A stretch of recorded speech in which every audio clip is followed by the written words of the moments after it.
workshop ni Tiffany sa, ano tawag doon? Sa flowers. Flowers. Sa flower business.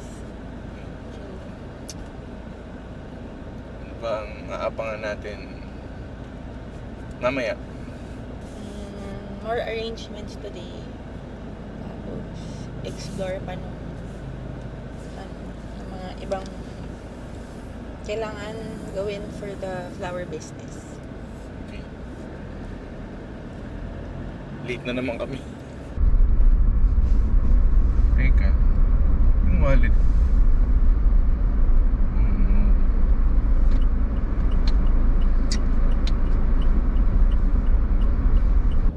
Naaway ako ng aking asawa. Kasi kaninang madaling araw, 5 a.m. Before 5 a.m. yun, ano? Madilim pa kasi, so ikaw naman kwento ka. Ang alarm namin 5 a.m. dapat dahil may estudyante nga kami. Tapos 5 a.m. nanggigising na siya. Nalipungatan kasi ako. Kala ko kasi ano na past pa yun. So, Ang dadamay ng gulat. sorry na nga ni. Tapos nag-alarm ng 5. Gusto niya babangon na ako agad. Nice. Kasi naantok pa ako eh. Oh, so anong connection sa pagbangon ko? Mamaya ako naman na magdadrive. Hmm. Ako naman ng kawawa. So Oh, so dapat parehas tayong kawawa. Ano ba yun? hindi, mauna ka. Mamaya kasi nakaupo ka na lang. Oo nga, ay ginagawa ko naman talaga yung ano, pero wag naman yung before yung time, tapos pag saktong time kailangan ano na, kilos agad, tayo agad. Baka kasi mali. Yun pala, maaga nagising si Tanya, yung youngest. Oo, gising na siya nun. At nag-aayos na siya. Punta mo sa kwarto niya, Nag-aayos na. guys. At least merong pusa na gumising mag-isa. So kayo po ba, gano'n din po ba kayo? Nag-aaway din po ba kayo sa 5A? Ang OA naman, di Hindi naman naman tayo away. na-away. Oo, hindi away. Ano lang, ano ba tawag doon? Sinisita lang kayo. Ano, bakit mo ako ba't mo ako ginigising ng ano? Pinagsasabihan, parang gano'n. Mm-mm. Ayun. So, meron po ba sa inyong gano'n? Hindi pa rin, meron pa rin dito. Tao yata naman eh. Tignan natin. Yung rider. May rider yan, may rider. Isupply. Okay. So, it's a Star of Bethlehem. Ooh. For Mandarin. Kasi may discount ka pa. Marunong ka pa. Tama ba yan? Hindi, huwag mo na. Magko-concentrate ako eh. Sige, sige. Ito mo. Sige lang, iniisipan niya ako. Kasi pinahayaan ko na eh. Ayun, may May gusto akong ma-achieve, pero hindi ko siya ma-achieve. Kaya pa ba? Baka hindi na. Nagtatapo. Gusto mo? Ako na? Hindi naman. Pero dito, ikaw taga-hawak, tapos siya taga-arrange. Para yung kamay mo yung ano. Grabe naman. May tagahawak pa. Wala ka kahapon. Kaya nga tito eh. Ano yung pang-vlog ba yun? Tinamad ka na naman. Lakas talaga ng ulan. Napakita niyo ba ba Tito Jules yung ano? Yung itsura ko dun sa... Last year pa yun. Alam ko Anong last year ba? Yung binigay mo sa kanya. Anong last year?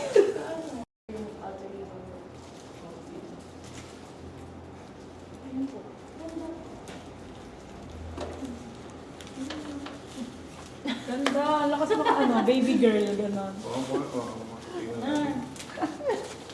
Sabi ko sa inyo, tumakal naman siya. Pinalitan ni Mika. Pwede ko na i-deliver yan. Kanina, sa akin. Ginawa niya, tapos diniliver niya. Kunwari. Tayo muna.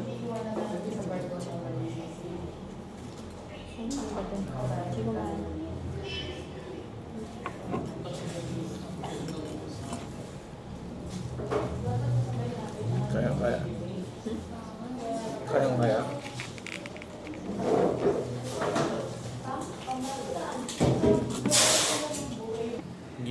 siya.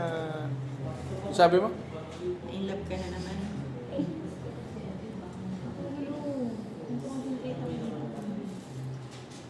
Mga bagay talaga na hindi na dapat. Hindi maintindihan, no? Pwede na. Tingin nga. Maganda naman eh. Kumpara mo lang, kumpara mo lang. Ito. Mas maganda to. Sige, try natin. X siya, no? Pa-X. Opo, pa-ex. Lola. Tapos, paano ko siya kakapit dito? Gaganon ko lang. Di ba Eh, po tingnan ko muna. Ayan po. Ito yung ano, mahirap na part. Parang ano. Nakaka-challenge kasi. So, yun na siya. Ayan o, maano siya no, trabaho. So, ganyan. Mas gusto ko to kasi. Wiring eh. Oo, para ka nagme-mechanical eh.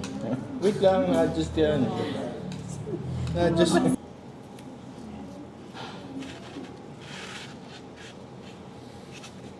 Ganyan no? Okay. Opo, ganyan. Parang ka lang Kailangan natin ng electrician. weight natin. Ganun, parang For you. Thank you so much. Kasi may ano. Wait lang. Adjustable yan. Okay. Again. Ay, nakaisa na ako. Napakarami na naman nito.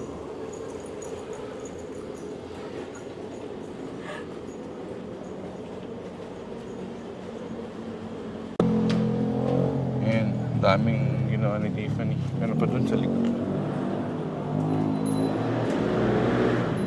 Madali muna namin sa Pasig. Sa kami uuwi. Ayan, dito na kami sa Pasig. Nababa lang muna namin yung mga flowers.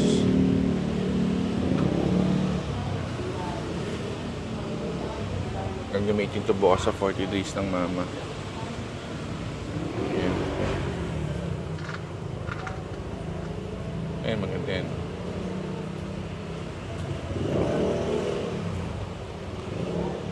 Ayan, tayo ko lang sila. Ano sila sa loob eh.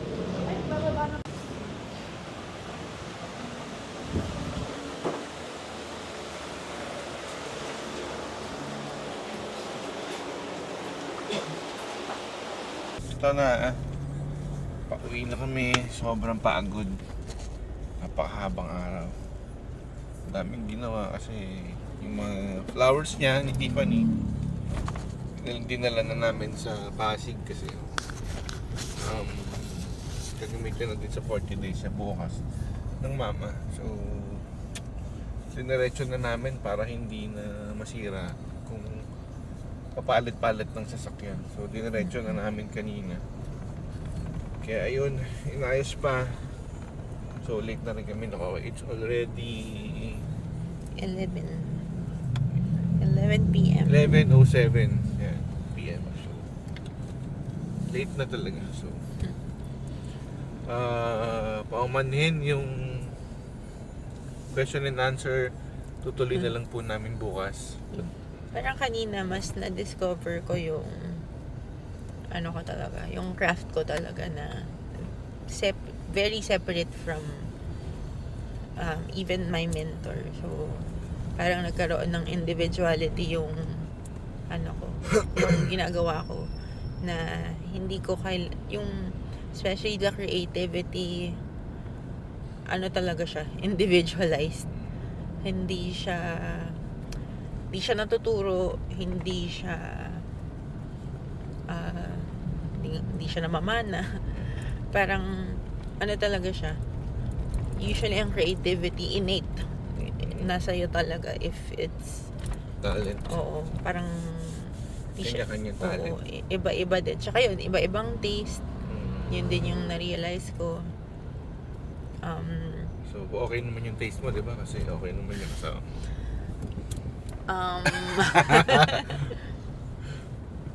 Comment na lang kayo pag sumasang-ayon kayo. Or hindi. Or hindi. Ayun. Yun. Sige. Overall, dun sa whole shebang nung mentorship na yun, ano siya, very, ano naman, marami naman talaga ako natutunan na hindi ko, I'm pretty sure di ko siya matututunan sa mga isa-isang workshops or sa YouTube, yung mga ano lang. Kasi yun, may question and answer, and even continuing ano talaga support. Yun naman yung promise nung mentorship na yun, na even after the classes end, which it did now kasi 5 days lang, may continuing support, especially sa business side. So parang itong mga 5 days medyo mas naging technical lang kami when it comes to creating the arrangements. And syempre, yung sharing ng mga experiences, the do's and don'ts ng Mentor. ng mentor, ng mga gagawin when it comes to the flower business. So, medyo sabaw na ako. So, hindi. Pero, yun yung mga yun yung mga natutunan ko overall, na madami din naman talaga. And so far, it has been sulit. Kasi nga, hindi mo naman siya matututunan somewhere. Sa mga lang, sa mga gilid-gilid lang. But again, even with the technicality na tinuro sa'yo, malaking part talaga dun is yung creativity mo as a florist or a floral designer, ganyan. Iba talaga yun. May kasi pwedeng kaming dalawa, natuto kami, kasi nga diba, nakasit in siya. So, natututo kami, technical, but magkaiba pa rin kami ng creations. Hindi talaga siya parehas eh. And I think that's what sets a florist or a floral designer apart from the ones na yung mga lang, yung mga nasa tabi lang na florist. Iba pa rin yung, kasi dito magkaroon ka man ng, yun, natutunan ko pala kanina, magkaroon ka man ng peg or ng yung gusto mong gayahin, hindi mo naman din talaga magagaya yun, or mas maganda na hindi mo nga talaga gayahin yun. May idea ka lang, but still yung mga play of colors, play of yung mga height, ganyan ng flowers, nasa sayo pa rin talaga. Mas okay pa rin maging original, in short. Yes. Kasi kung gagaya ka, tapos makikita na pinagayahan mo, syempre may masasabi rin sa'yo. So, mas maganda, kunin mo lang yung idea, yung pattern, tapos ilagay mo yung ikaw, yung pinaka nasa puso mo, tsaka yung pinaka idea mo. Kasi kung lahat gagayahin mo, wala kang originality, hindi rin maganda. Hindi rin maganda kalalabas. So, ayun. Ako natutunan ko naman una-una mag-mask kasi masakit sa dibdib yung mga parang fumes niya. So, hindi natin alam, nasisinghot na pala natin. Masakit sa dibdib, masakit sa lalamunan. So, yun, yung una ko natutunan. Pangalawa, maging, yun, yung sinabi niya, yung talent mo. Lalabas yung talent mo kasi, yung pagiging ikaw. Hindi yung binigyan ka ng pattern, ng idea. Yun ay susundin mo. So, maganda. May pattern ka, pero gawin mo on your own. Hindi yung yun pa rin ang yun. Ano pa ba? Ano pa ba ang pwede nating ma-share? Is na kapag na-share din namin yung experience, nakakita namin yung journey dito sa flower business or flower workshop. So, abangan din ninyo yung mga susunod na gagawin namin sa mga workshops, sa mga projects. Tsaka hindi lang yun, marami pang may share kami sa inyo. So meron ka pa bang Okay.